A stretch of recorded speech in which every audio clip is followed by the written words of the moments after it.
Do you want to make a quilt? Maybe you have a pile of fabric and scraps lying around. Maybe you have an idea for an upcoming event, like a baby on the way, a graduation, or a retirement. Or maybe you just want a new challenge. Well, you're in the right place. Today's beginner quilt pattern is quick and slick with several different layout options. And not only is there a free pattern download, there's also a brand new beginner quilting guide to all the free resources on my channel and on my website. So stick with me and I'll show you how to do it.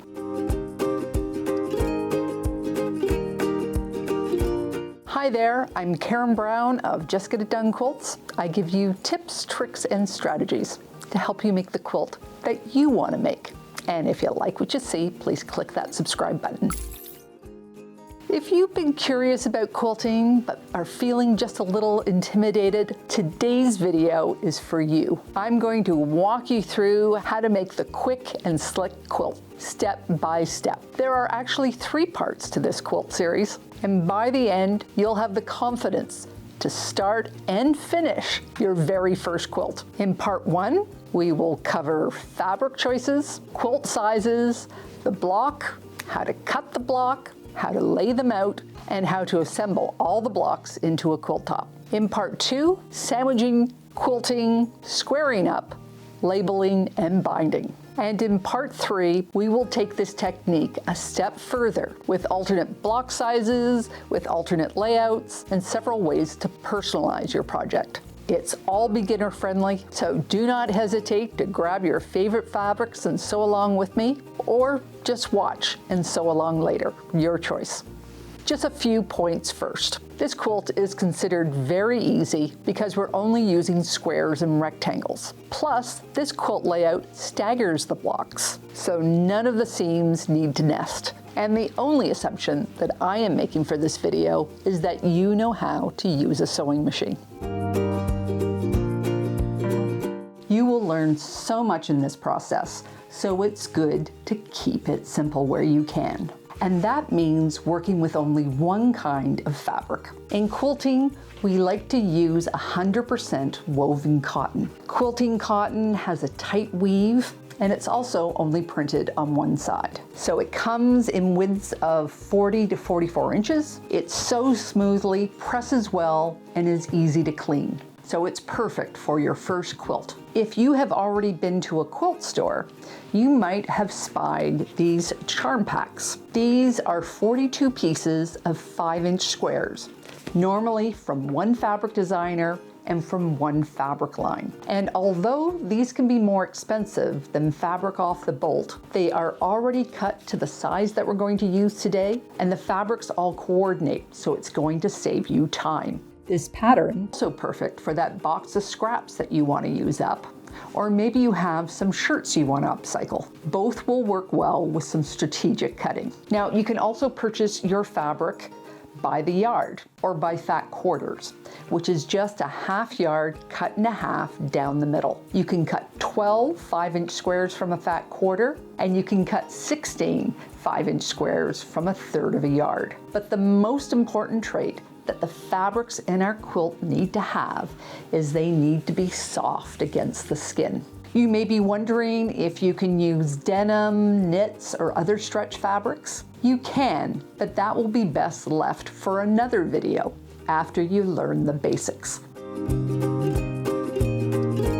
Before we can calculate how much fabric you're going to need, you'll need to know the final size of your quilt. One of the most common beginner mistakes is starting too large. Personally, with my first quilt, I took a look at my mattress and thought it was only logical to make a king-size quilt. It took me 8 years to finish that project. And I know for many quilters, that first project is still sitting in a bag at the back of their closet. So do yourself a favor. Not only do you want to keep the pattern simple, you also want to start small. So keep your first quilt to either a baby or a cuddle-sized. For this video, the instructions will be for a 36 by 36 baby quilt and a 45 by 63 cuddle quilt. Part 3 will show you how to make it larger or smaller, as people come in all shapes and sizes. And there are some other handy references in the beginner guide as well.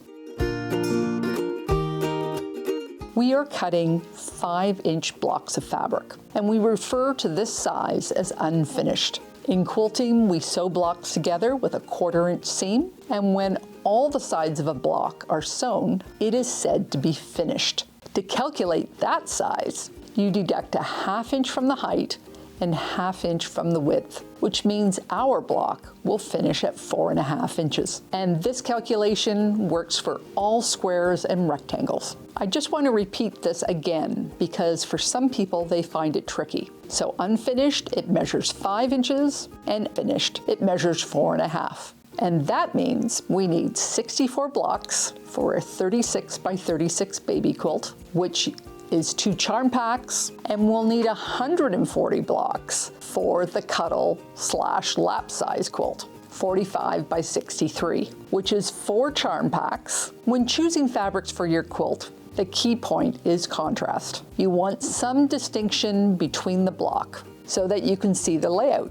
You can contrast with color, you can contrast with print, you can contrast with value, or a combination of all three. But the real big one to know is value, and that is how light or dark your fabrics are. It's fairly easy for us to see this now by just grabbing our phone and taking a black and white photo. If you're using charm packs, the fabrics are normally all from the same line so that you know they coordinate. The same if you use fat quarters or yardage from the same line. However, when your block pile is just a random assortment of prints, of color and pattern from scraps, you might try to limit the color palette by just choosing warms or choosing cool colors. Or maybe you have a lot of scraps in one color. Think of the color harmonies that you used in school. You can choose 1 or more colors from across the color wheel or a couple right next to it.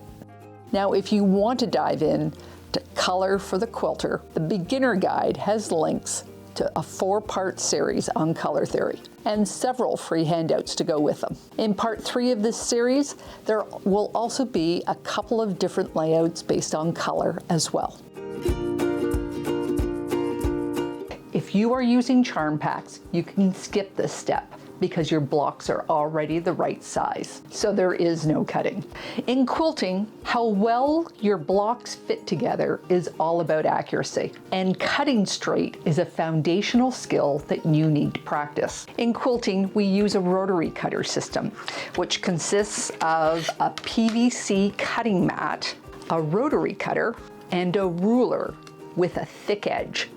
Now, since we're just making 5-inch squares, we don't need to invest in a large cutting mat. Just a small one like this. It can be borrowed from another craft. This one is 11 by 8. For the rotary cutter, they come in 3 sizes, but a small 28mm one is fine for this. And I am using a inexpensive 5-inch square ruler that I'm using more as a template than a ruler. Now, your fabric may be in piles of scrap. To cut accurately, you need to have your fabrics flat, so press them before you start. If any of the creases are being stubborn, just spritz them with a bit of water and let your iron sit for a second. So a piece of fabric like this is fairly straightforward. You want to lay your ruler down so that the edge of your ruler is either perpendicular or parallel to the threads on your fabric. We call that the grain. Cutting along the bias may appear to be a better use of your fabric, but biased edges will make stretchy blocks. You watch where this hand is, you line up the corner, and then you just push away from you. You will see people going like this with their rotary cutter. The easier way to cut is just rotating your cutting mat and just continue to cut away from you. Just spin it and spin it. And now you have your 5-inch square. Now, some of your pieces are not going to be square. So it's really important that you do find the direction of your fabrics. You can fold them along that grain and just make 5-inch strips. And then you can take that strip and cut it into 5-inch increments.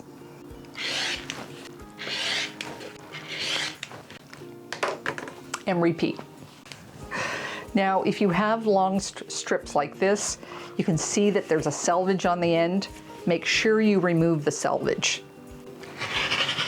If you do not have access to a rotary cutter, you can just follow the method that our grandmothers used. You need a straight edge ruler, some scissors, a marking pencil, and a piece of cardboard. From the cardboard, cut a 5-inch square, align the square to the grain on the fabric, then trace the square on your fabric, then cut the square out with your scissors. This method will take more time to cut out all your blocks, and it might be hard on your hands, so pace yourself. We want our block edges to be as straight as possible, but quilts are fairly forgiving. Small imperfections will disappear once everything is sewn together. Now, what if you had some charm packs, but not enough to make one of the quilts? Can you combine 5-inch squares from different methods? Absolutely. For example, for my cuddle quilt, I had 3 charm packs. Each had 42 squares, that's 126 blocks. I went to my stash to find similar fabrics, and I took 4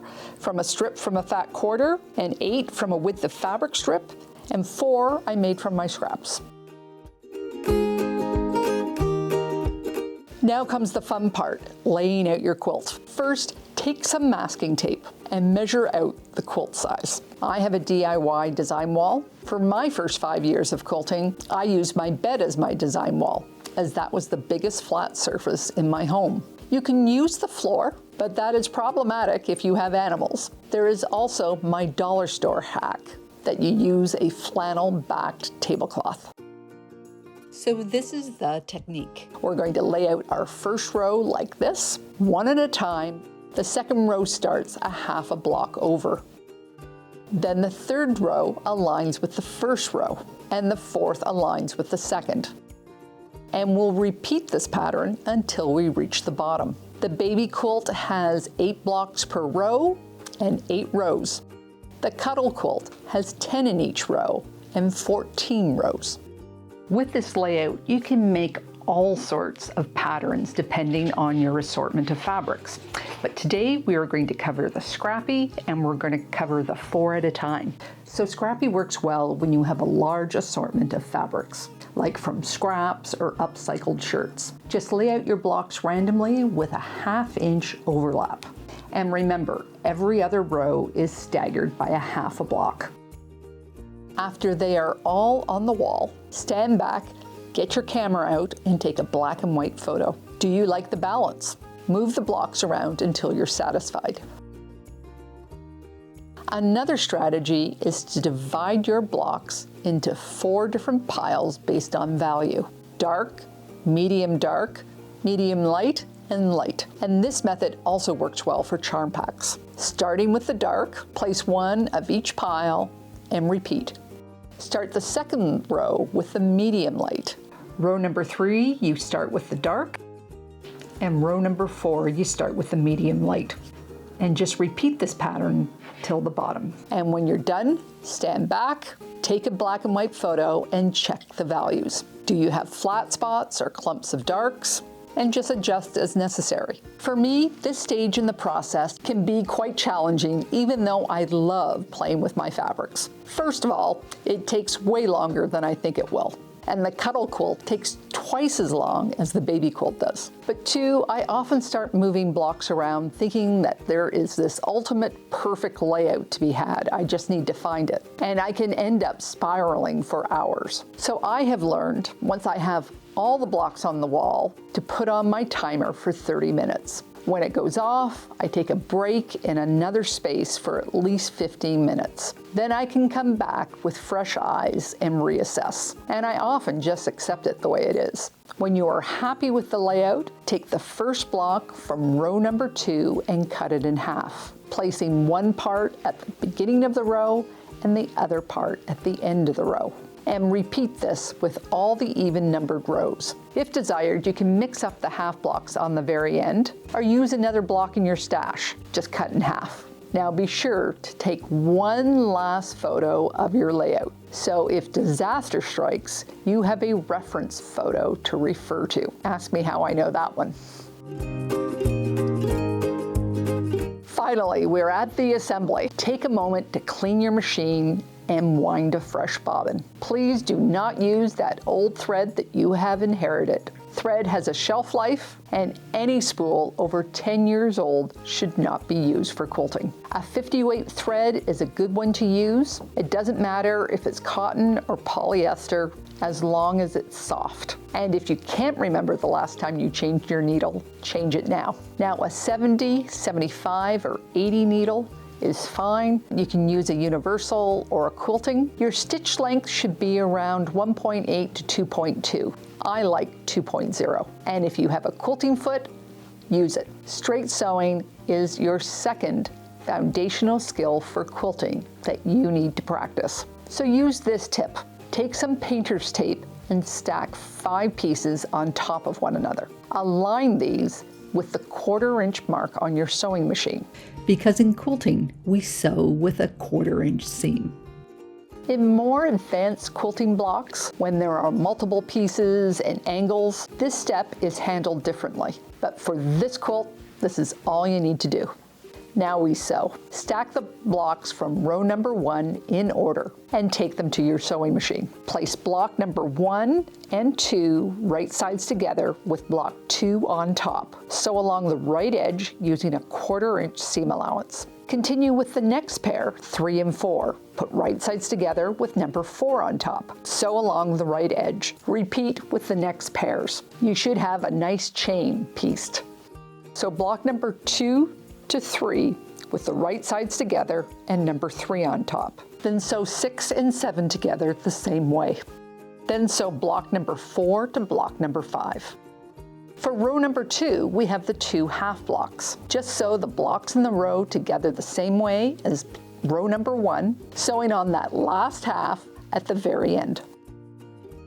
Then just repeat this process with all of your rows. And when the rows are done, we press the seams to the side. Pressing is the 3rd foundational skill in quilting that you need to practice. This is not like ironing a shirt. There are 3 steps. First, you set your seam, which is just pressing your seam allowance with a hot iron. Next, you flip your block open, then finger press the whole seam. Then press the seam.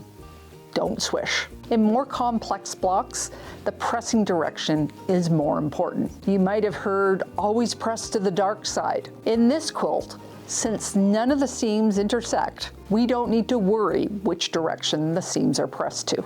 Next, we sew the rows together. Take row number 1 and row number 2. Fold block number 2 in row number 1 in half. Finger press to make a sharp edge. Now align this crease with the seam in the block below it in row 1 and pin in place. With right sides together and row 1 on top, align the edges of your blocks. It's your choice on how many pins you want to use. I usually use 3 or 4, and just note that row number 2 is shorter by a 1/4 inch on both sides. Don't worry about trimming it now. We'll do that later in another step. And now sew the row together. Now repeat this with row number 3 and 4.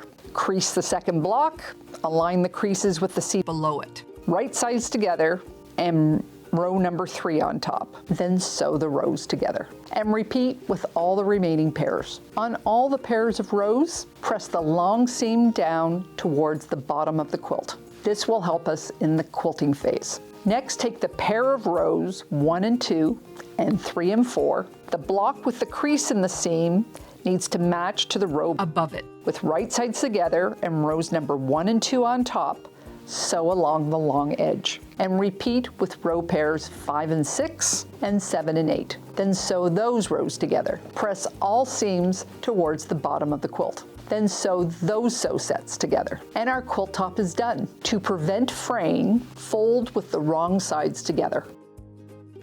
For the cuddle quilt, the order is basically the same, except you have an extra pair on the end. You sew the rows together exactly the same way, you just have one extra step.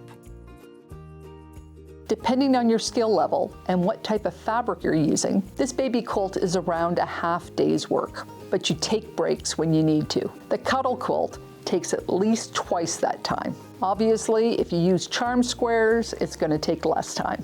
Personally, I like to do the cutting and layout on one day and sewing the blocks together on another. It's easier on my brain, it's easier on my body, and it lets me enjoy the process instead of rushing to the finish line. And don't forget to put on some music, an audiobook, or my podcast. This is part 1 of a 3-video series. In part 2, we're going to be quilting and finishing. And in part 3, we're going to go over alternate layouts and more. The free pattern for this quilt can be found on my website under Stash Busters. And don't forget to download my new beginner guide full of links to free references on my website and important videos that every beginner quilter should watch. I'll put links to both of those in the video notes as well. Take care, and I'll see you next time.